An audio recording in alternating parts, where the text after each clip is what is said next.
হবিগঞ্জের বানিয়াচং উপজেলার সুজাতপুর ইউনিয়নের হুগলি হাওরে টানা বৃষ্টির পানিতে তলিয়ে গেল ৫০০ একর বোরো ফসল। এতে ক্ষতির মুখে পড়েছেন স্থানীয় কৃষকরা। চলতি মৌসুমে ভালো ফলনের আশায় থাকা কৃষকদের স্বপ্ন পানির স্রোতে ভেসে যাওয়ায় হতাশ তারা।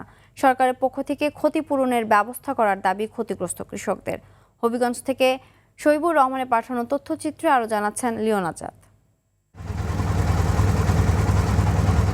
হবিগঞ্জের বানিয়াচং উপজেলার সুজাতপুর ইউনিয়নের হুগলি হাওরে প্রায় ৮০০ একর জমিতে বোরো ধানের আবাদ করা হয়েছিল, কিন্তু সাম্প্রতিক কয়েকদিনের টানা বৃষ্টিপাত ও ওজান থেকে নেমে আসা পানির কারণে হাওরের পানি দ্রুত বেড়ে যায়। ফলে অন্তত ৫০০ একর জমির ধান পুরোপুরি পানির নিচে তলিয়ে যায়। অন্যদিকে ঝুঁকিতে রয়েছে বাদেশ্বরা, বালি এবং বেঙ্গা হাওর।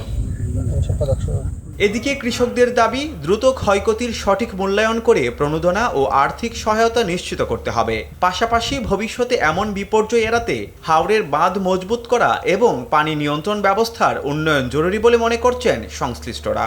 বৃষ্টি হইয়া কষ্ট করছি, বান সান আটকে যাচ্ছে না, ডিব্বিয়া গেছে। আর কোনো বৃষ্টি বাদল হয় তাহলে এই জমিগুলা মনে কর যে হাজার জমিনগুলা এগুলা নষ্ট হয়ে যাবে। শুধু বাদা উড়াটা আছে, এটাও মানে টলমল অবস্থা।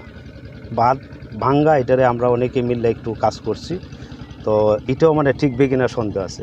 বৃষ্টি অব্যাহত থাকলে শুধু হুগলি হাওর নয়, আশপাশের অন্যান্য হাওরও তলিয়ে যাওয়ার ঝুঁকি তো রয়েছে বলে জানান এই ইউপি সদস্য।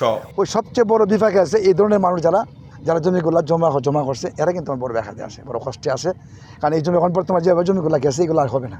পানি নিষ্কাশন ব্যবস্থা না থাকায় ক্ষতির পরিমাণ বাড়ছে বলে জানান উপসহকারী কর্মকর্তা। চৈত্র মাস শুরু হওয়ার আগে বৃষ্টি হয়েছে, তো বৃষ্টিটা হওয়ার কারণে পানিগুলো নিষ্কাশন হইতেছে না। জমা হয়ে থাকার কারণে কিছু ফসলের জমি যেগুলো নিচু জমি, তুলনামূলক নিচু জমিগুলা পানির নিচে তলিয়ে গেছে। আর কৃষি সংশ্লিষ্টরা বলছেন, আগাম সতর্কতা ও টেকসই বাঁধ ব্যবস্থাপনা জোরদার না করা হলে প্রতি বছরই কৃষকদের এমন ক্ষতির মুখে পড়তে হবে।